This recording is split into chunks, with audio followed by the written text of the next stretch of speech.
James home.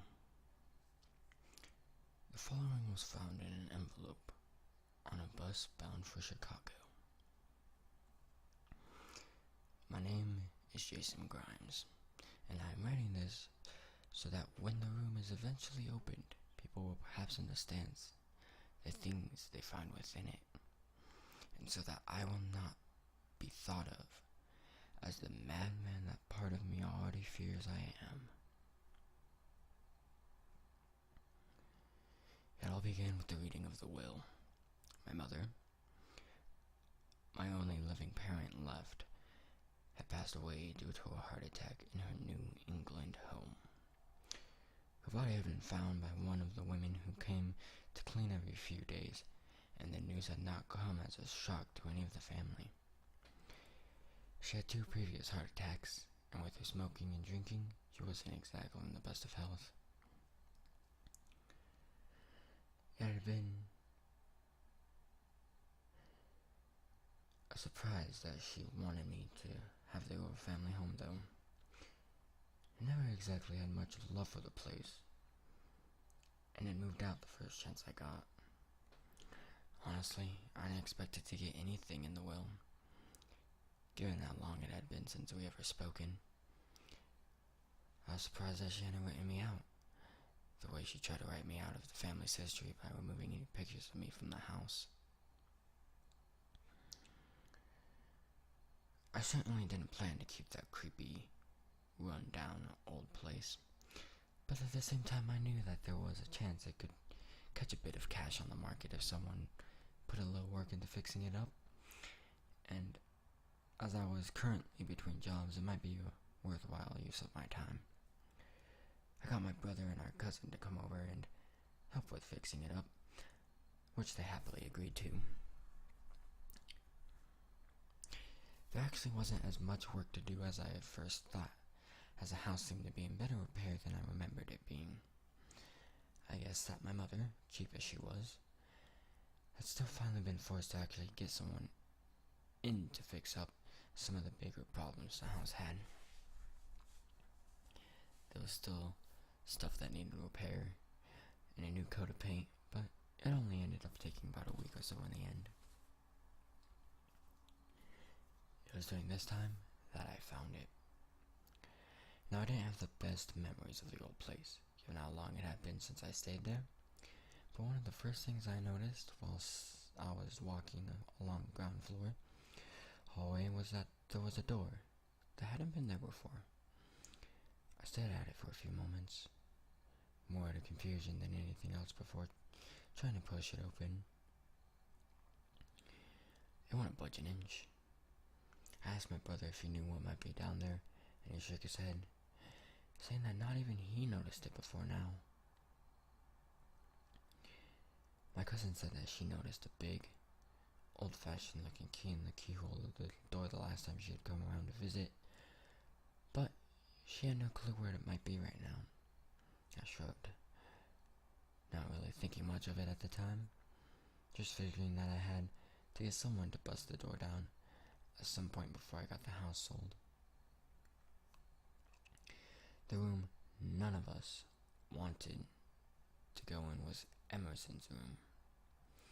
It was weird, seeing all his old toys and coloring books still there, as if our mother had been trying to bring her son back by clinging onto the past. Emerson had always been our mother's favorite. The one she lavished all of her attention on, and I saw that she had stuck his drawings up all over the place. Drawings of pirate ships and odd, comical-looking figures with strange designs.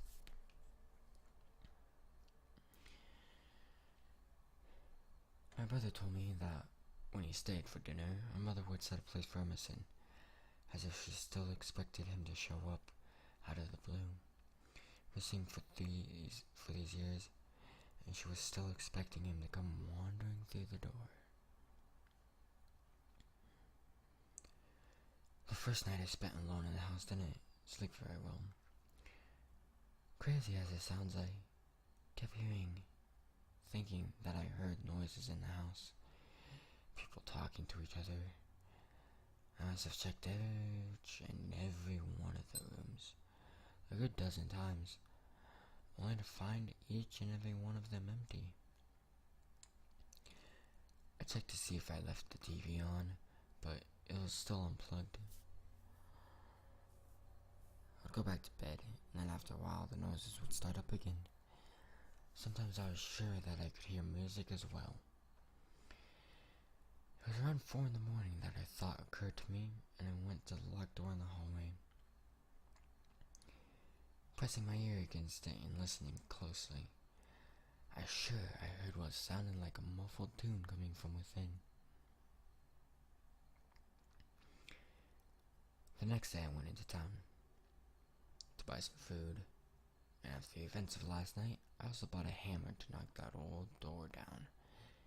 It was while chatting with the cashier that I learned something unsettling about the neighborhood that I had temporarily moved into. I had casually brought up where I was staying after he commented on me being new around here, and told him I was planning to try and sell up. He allowed a short burst of laughing before looking embarrassed about it, and when I asked him to explain, he said the following. No one with sense is gonna buy that dump. No one with half a brain would buy any house within 10 miles of that place, he said, not looking up from the groceries he was packing away. Why not? It seems like a nice enough neighborhood, I had replied. Because of all the kids gone missing, of course. He gone on to explain that for the past few years there had been a sudden and disturbing rise in the number of children vanishing from their homes in the area. There had been search parties formed, the police and the FBI had been getting involved, but nothing had turned up. The kids had vanished from their homes, with no signs of forced entry or struggle, and no evidence left behind as to who might have been responsible. The people were trying to move as fast away as possible, but there were few who would buy a house in the area once heard about what was going on. No one wanted to move into a place where a child or a kidnapper was active. I have to admit, the story kind of creeped me out.